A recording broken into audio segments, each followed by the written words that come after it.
Bueno, estamos de regreso en su espacio Voz para el Cambio, aquí compartiendo con el educador Vladimir Cruz López.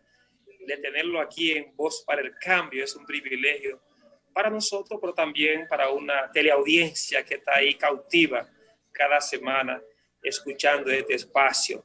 Vladimir hablaba y empezamos un poquito por provocar lo que es el gobierno pasado de cara también a lo que este está iniciando. Hablábamos de República Digital, pero ¿qué pasa? Que la República Digital nos ha encontrado a nosotros y más a la clase profesoral, a los docentes, que la gran mayoría de los docentes realmente ni siquiera saben manejar la TIC, que son las herramientas esenciales para usar la tecnología para poder involucrarse en este tema educativo a nivel digital. Casi tenemos un docente que solamente usa el WhatsApp para mandar nota de voz y escuchar video, pero en su gran mayoría realmente no saben utilizar las herramientas para impartir docencia. Entonces, Vladimir, les recomiendo que salga con su seguridad hoy. Sí. Yo quisiera que Vladimir nos hable un poquito de eso, cómo empezar nosotros un año escolar de manera virtual, digital, con el uso de las herramientas, donde unos recursos humanos, en este caso los docentes, que no saben usar estos medios digitales para ellos poder entonces dar sus clases. Mira, Jacinto, yo siento que en medio de todas las cosas difíciles... Perdón, Vladimir. Ajá, ¿y eso es así como Jacinto lo plantea? Ahora voy a aclararle algunos puntos. Es decir, yo siento que en medio de todas las dificultades que ha traído la pandemia y del sinsabor y del encierro y de las dificultades de salir, de compra, de organizarnos, que nos ha dejado la pandemia del COVID-19, yo siento que un elemento creo que es interesante, la necesidad que ha demostrado y nos ha dado la oportunidad de comenzar a pensarnos de manera diferente. Y una de ellas es con relación a la tecnología. Esa es la oportunidad que nos ha ofrecido para ver, de formarnos en ello, de prepararnos en tener y de por lo menos, es decir, los niveles básicos para el manejo de la tecnología de manera directa. Entonces creo que es un elemento importante dentro de esto. Y ahí, Juaco, creo que, es decir, hay maestros y maestras, ciertamente. Recuerda que nuestro magisterio, en nivel de edad, en el espacio, tenemos gente ya muy adulta en el sistema y ese proceso de adultez nos dice de una persona que fueron formadas bajo un sistema de formación donde no había tecnología o donde el uso de la tecnología fue mínimo dentro de esto. Entonces contamos todavía todo nuestro staff magisterial en el país es todavía muy adulto y necesitamos todavía que puedan llegar al sistema jóvenes que se han formado más relacionados con la tecnología y que han podido llevar a esto. Ahora, yo siento que la clase magisterial, Jacinto, ha hecho un esfuerzo sobrehumano. Ha hecho un esfuerzo sobrehumano en el proceso de la tecnología porque al no ser formados dentro de ella han podido realizar esfuerzos que por lo menos han llegado a diferentes procesos de esto, es decir, crear o invitar con los estudiantes a un Zoom en un momento era casi imposible que pudiéramos verlo y lo vimos durante la pandemia y lo vemos dentro de los centros, el poder corregir y crear un documento de Google en línea. Vimos que se crearon y que se hicieron. Tal vez un grupo mínimo de la población magisterial, pero hicieron el esfuerzo. Incluso, yo digo más, lo intentaron y el intentarlo le da ya yo creo que un método dentro de esa clase. Entonces yo creo que hay que valorar también que esa clase magisterial dijo, bueno, esto es lo que tenemos y aquí vamos a tirar, desde aquí va a ser, con elementos también, Jacinto, que yo creo que también muchos de estos maestros lo hicieron con la computadora que encontraron, con su teléfono que funcionaba mal o bien, con su internet que funcionaba mal o bien, porque el ministerio tal vez no le ofreció un internet, no le ofreció una computadora, no le ofreció un smartphone, sino que ellos dispusieron de lo que tenían para poder hacerlo. Y ahí, en muchos espacios, salvaron, yo creo que, situaciones de esto. Ahora, eso genera un reto, y eso genera un reto del sistema educativo completo, donde cada incumbente del ministerio debe apostar porque las condiciones estén dadas para que este año escolar funcione, para que este año escolar camine. Es decir, donde cada incumbente debe trabajar a un solo esfuerzo, que es decir, que durante mucho tiempo trabajamos cada uno hacia caminos diferentes, pero yo creo que ahora debemos de encaminar todos los esfuerzos hacia un solo fin, y es el año escolar 2020-2021. Vladimir, como tú lo planteas, parece como que eso sería con varita mágica, porque yo que trabajé en proceso de acompañamiento en el Centro Cultural Poveda, yo me acuerdo los años 2007, 2008, 2009, ese proceso, cuando uno visitaba los centros educativos, se empezó a impartir, a adoptar a los docentes, inclusive más a los directores, de una herramienta que era la computadora, esa laptop, esas personales. Y la cantidad de veces que nosotros, no solamente en aquel momento, sino ahora también, encontrar a los directores de las escuelas usando solamente esta computadora para jugar casino y baraja. Yo no sé cómo cambiar esa cultura, cómo cambiar esta manera de cara a esto que tenemos aquí. Es un problema ahora mismo. Empezar un año escolar, empezar la docencia, pero con esa debilidad tan enorme que tenemos nosotros con la formación en esto que tiene que ver con la tecnología de nuestros docentes, empezando inclusive por los directores, empezando inclusive por los técnicos que acompañan. Y ahora imagínense los docentes y más los que viven en Jurumucú, entienden que ni siquiera la luz llega allá, que no tienen internet. Entonces no sé cómo es que se va a hacer esa apertura de tal manera que pueda ser una educación también integral. Jacinto, por favor, quedó confirmado que los bomberos no se pisan la manguera. Usted hizo un planteamiento y Vladimir supo salirse de abajo de la rueda. Mire, nosotros me tenemos... Me di cuenta porque diplomáticamente abordó el tema de tal manera que intentó subsanar algunas cosas con los docentes. Nosotros tenemos un público que está muy desafiante en la red y opinando, y agradecemos la incorporación de Ana Ramírez, de Odalis Mato Félix y de Nicauris Melo Ortiz, quien hace un planteamiento que solo un especialista como Vladimir puede analizarlo. Ella dice que el tema de la TIC es algo que nos toca a todos y nos da en la cara en función del tiempo en que nacimos y ante los avances que hoy vivimos.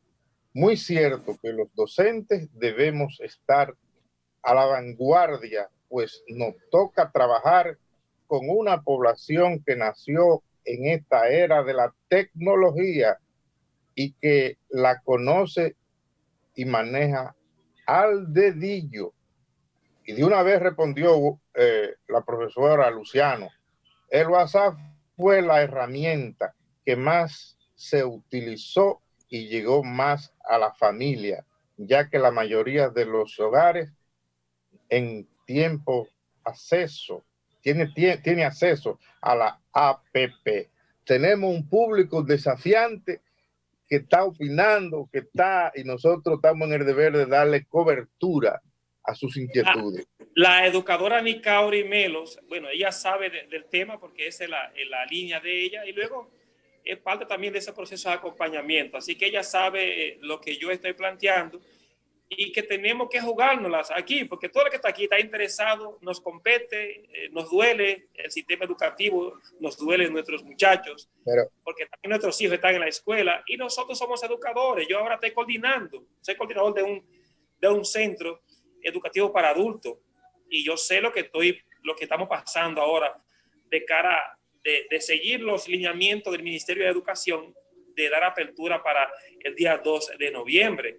Así que el trabajo que estamos realizando en mi espacio, de poder crear las condiciones para dar inicio al año escolar, también sé lo que están viviendo los docentes, lo que están viviendo los directores, los maestros, y luego esa ansiedad por parte de los estudiantes por iniciar clase y seguir avanzando como sociedad y vivir en lo que es la covidianidad.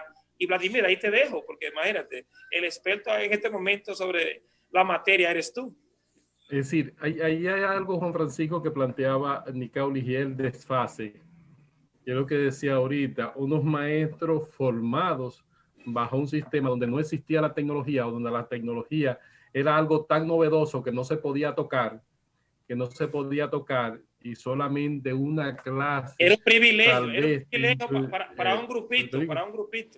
Es lo que te digo, es decir, ver un data show en el proceso de formación de muchos de nosotros, bueno, yo lo digo yo mismo, en el proceso de formación universitaria, Vladimir, ver un data show, Ojo, Vladimir, porque hemos tenido centros educativos que lo han dotado de todas las herramientas, inclusive pizarra digital, y eso lo tienen los directores tapados ahí, cogiendo polvo, porque ni siquiera nadie se atreve a poner la mano pensando que eso hace daño. No relaje, hombre. Exacto. Por eso es que digo, es decir, yo en mi formación universitaria usaba un proyector de imágenes fijas que se proyectaba con una lámpara que tenía no sé qué y proyectaba en la pared, y yo tenía que quemar todas esas imágenes si yo quería una presentación digital en aquel tiempo, y era imágenes fijas que yo tenía hoja impresa que yo iba a pasar, por un proceso de imágenes, iba colocando. Es decir, yo llegué a ver eso. Un sacerdote del pueblo llevaba eso allá al Rosario en la escuela de noche y uno veía una película. ¿Era eso? Sí, más o menos, por imágenes.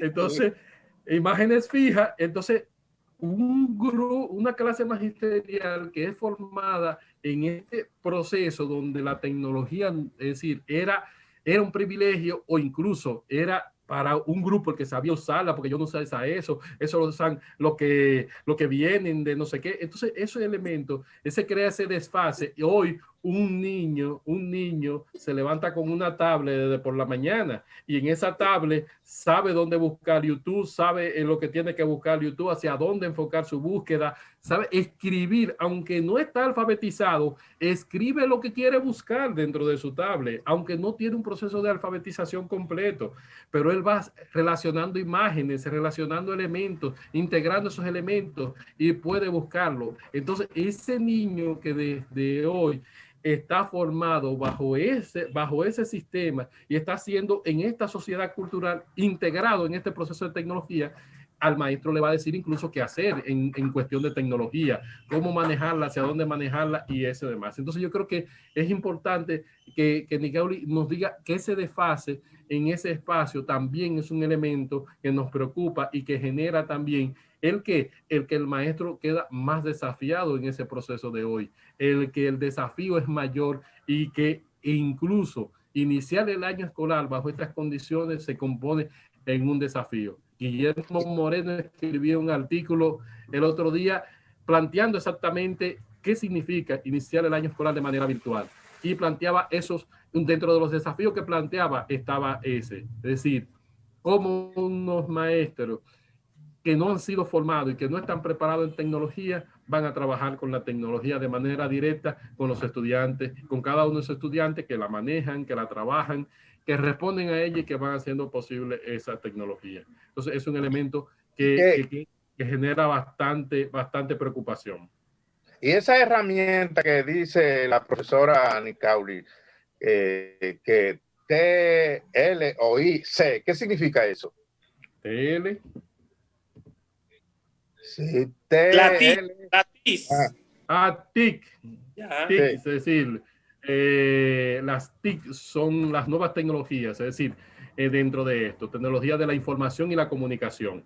Es decir, tecnología de la información y la comunicación. Son siglas que se resumen. Tecnología de la información y la comunicación.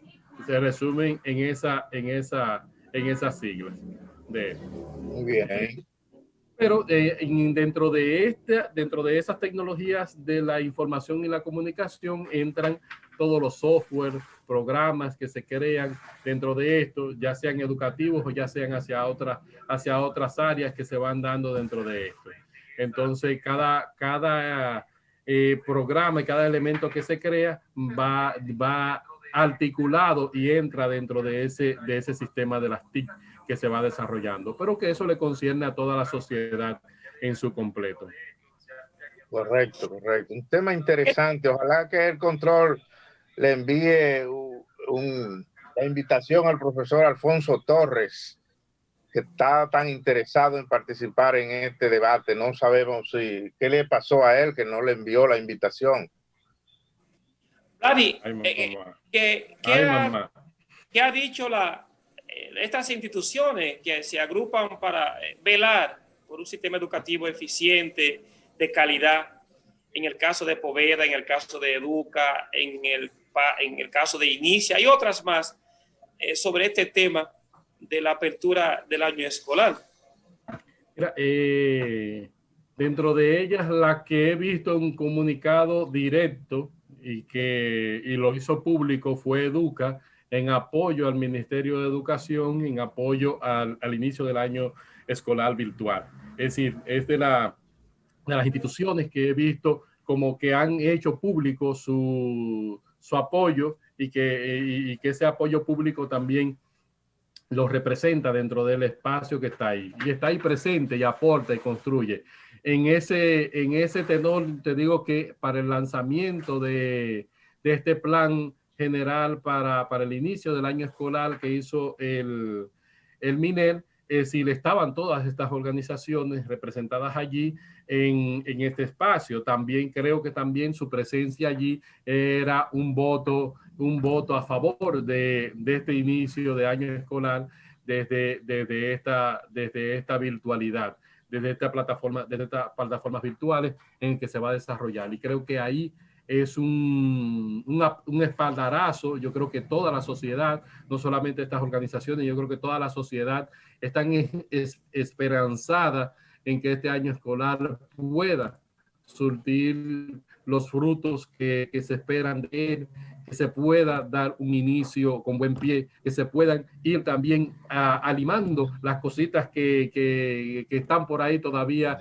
por ajustar, que se puedan ir ajustando, que se puedan ir creando dentro del proceso que se vaya dando. Hay un refrán que dice que al caballo se le va acomodando la carga en el camino, dentro de esto. Entonces yo siento que también hay que darle espacio de inicio, pero que vamos también ajustando, acomodando cada uno de esos espacios para que pueda hacerse como visible dentro de ese quehacer que se va dando en el proceso educativo. Tú sabes, Joaquín, Vladimir, Vladimir tiene quien le escriba, porque dice la profesora Nicauli, reprochándole a Jacinto Ascensión, que sí, que los profesores sí hicieron un gran esfuerzo por actualizarse. Vuelvo y le reitero, ¿cómo que se llaman? No se pisan la manguera, los bomberos. Los bomberos no se pisan la manguera. Sí. No, ella está replicando que sí se hizo. Yo creo que ahí Juan Francisco y Jacinto, yo creo que hay que valorar en su justa dimensión como cada cosa. Jacinto, yo creo que se fue a los extremos, ¿sabes? A los extremos no, me fui a la realidad y que Dios no coja por festado. Yo creo que... Pero me alegra que la profesora Melo Ortiz está replicando, porque eso es voz para el cambio. La diversidad. Exacto. Es decir, pero digo que es bueno, así como digo que hay centros que ni se enteraron qué pasó con los muchachos después que terminaron la clase, después se fue a la pandemia, que no se enteraron qué pasó con sus estudiantes, y que solamente se enteraron que el ministerio dijo que lo pasaron a todos después de esto. Es decir, ¿Y así cómo hay se puede centros valorar esa también donde decisión, Vladimir? ¿Cómo un maestro evalúa eso? Que entre en todo. Eso es, yo siento que muy arbitraria dentro de los procesos. Yo siento que realmente, es decir, no podemos tampoco estancar los procesos porque el no tener la aprobación generaría un nivel de estancamiento. Lo que sí creo que debió de velarse porque cada estudiante pudiera continuar, aunque sea de manera virtual, con cualquier tipo de medio o programa que pudiera darse a distancia dentro de ello, y el que no tuviera, dotarlo, porque el ministerio pudo haberlo hecho y pudo dotarlo. Es decir, no estamos diciendo que todo el sistema, porque hay padres que pudieron tener un celular para que sus hijos tuvieran un encuentro por WhatsApp o por Zoom con su maestro, pero el que no tuviera, crear las condiciones y desde ahí luego también valorar qué pasó en ese periodo de virtual que se dio, cómo se dieron las cuestiones, sí, habían avanzado, pero también como muy malo, porque siento que no tomaron una decisión en torno a ello, la hubiese decir que era al criterio y a la de tal vez se y pierde podría generar. información a veces. Está perdiendo. Sí. Sí, un poco se para, así que sigue, continúa, Vladi, para ver si. Entonces yo creo que ese poco arbitraria la decisión. Ciertamente creo que lo que se debió crear también canales, que aunque se tome la decisión, cómo se va a recuperar ese proceso, en qué elementos lo vamos a recuperar y haber dado inicio ya en ese proceso de recuperación que se debió dar. Entonces yo creo que eso es lo que debió como tener encaminado el proceso y de hacer visible en este momento dentro de esto. Que lo mismo está pasando, bueno, pasó con las pruebas nacionales. Se crea en este momento también un vacío en torno al proceso de formación a nivel nacional, porque hay una generación ya de los que van a entrar a los espacios universitarios que no fue evaluado con pruebas nacionales. Entonces hay que ver los resultados de eso y poder, y espero que la dirección de evaluación pueda tomar ese elemento para que las universidades den seguimiento a esos estudiantes, porque así se puede ver qué tan efectiva o no serían las pruebas nacionales para el proceso de promoción de los estudiantes y al mismo tiempo qué aporte le hace ese proceso a ellos, porque ahí pudiéramos evaluar o no la continuidad o no de este proceso, si genera mejores o deja igualmente los estudiantes o si hay elementos que se pueden recuperar de ello para otro proceso, que también genera ese sistema. Vladimir, en el país hay quienes piensan que ese plan ha aportado poco, la de la evaluación nacional. Las pruebas nacionales. Las pruebas nacionales han aportado poco. Sí, hay inclusive que debió desaparecer. Exactamente. Hay sectores que apuestan por su desaparición y porque se quite de manera definitiva en esto. Yo lo que siento, podemos hacerlo y dejar de ser llamar pruebas nacionales. Ahora, tiene que haber un sistema nacional en el que nosotros podamos, es decir, identificar los niveles de aprendizaje de los estudiantes. El sistema de pruebas nacionales no da solamente un proceso estadístico en las 4 áreas del conocimiento de lo que pueden tener los estudiantes, pero tal vez no nos define competencias que los estudiantes manejan o tienen al finalizar el año escolar, al finalizar todo su periodo de escolaridad del nivel primario, nivel secundario, que es lo que cierra las pruebas nacionales. Tenemos que buscar, para quitar ese, tenemos que buscar un mecanismo, porque ciertamente no podemos cerrar 12 años de formación, tanto de formación preuniversitaria, cerrar 12 años de formación sin saber en qué condición finalizó ese estudiante. Entonces tenemos que buscar el mecanismo que nos ayude a identificar pero no solamente contenidos como tal vez las pruebas nacionales recogen ahora, que son basadas en contenidos principalmente, sino también poder identificar competencias, con qué competencias sale un estudiante que finaliza 12 años de escolaridad,